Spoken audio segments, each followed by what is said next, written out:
BJP के खिलाफ हमारी लड़ाई है, इंडिया गठबंधन की भी लड़ाई बीजेपी के खिलाफ है।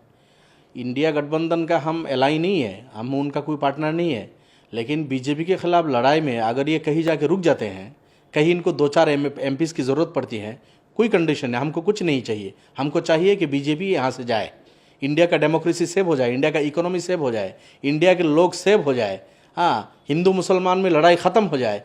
इस खातिर अगर इंडिया गठबंधन चलते चलते उनको 2-4 एमपीज़ की ज़रूरत पड़े, हम यहाँ से अगर 2-4 जीत जाए तो हम विदाउट एनी कंडीशन हम सपोर्ट दे देंगे। ले लो और सरकार बनाओ, बीजेपी को भगाओ। ये हमारी पहली भी बात थी, अभी भी बात है।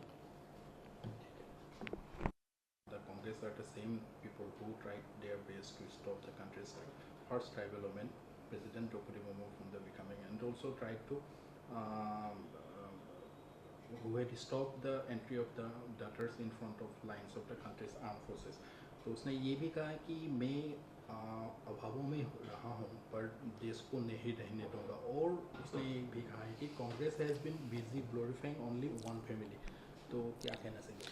देखिए, प्राइम मिनिस्टर मोदी जी कांग्रेस के खिलाफ बोलते हैं, कांग्रेस मोदी जी के खिलाफ बोलते हैं। मैं समझता हूं कि मोदी जी ने जो कांग्रेस को बोला है उसका कांग्रेस के लीडर्स को उनका जवाब देना चाहिए, और नो डाउट देंगे वो।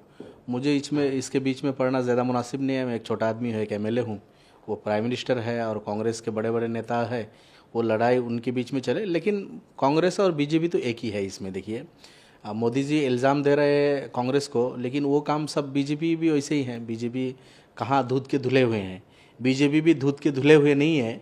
इसलिए कि सबका साथ, सबका विकास, सबका विश्वास मुंह में बोलते हैं, लेकिन बीजेपी करने में वो सबका विकास, सबका विश्वास इस तरह नहीं है। अब पार्लियामेंट में देखिए, वो रमेश बदूड़ी कितनी गंदी गंदी भद्दी भद्दी बातें एक कम्युनिटी को, हाँ, एक माइनॉरिटीज़ के, एक एमपीज़ को कितनी गंदी गंदी बातें उन्होंने की है। तो बीजेपी सिर्फ ज़ुबानी ये सब जुमलाबाजी है बीजेपी की। बीजेपी और कांग्रेस को भी मौका मिलते हैं तो वो भी ऐसे ही करते हैं। तो बीजेपी और कांग्रेस इस सिलसिले में तो दोनों एक ही है।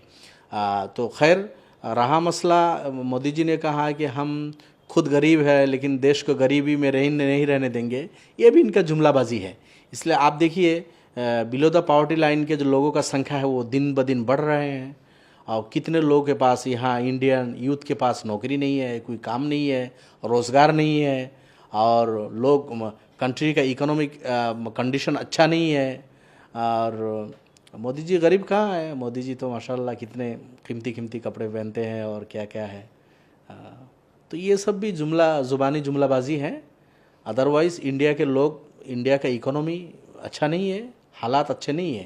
अब प्राइस हाइक देखिए दिन ब दिन बढ़ता जा रहा है, कोई कंट्रोलिंग नहीं है इस पर।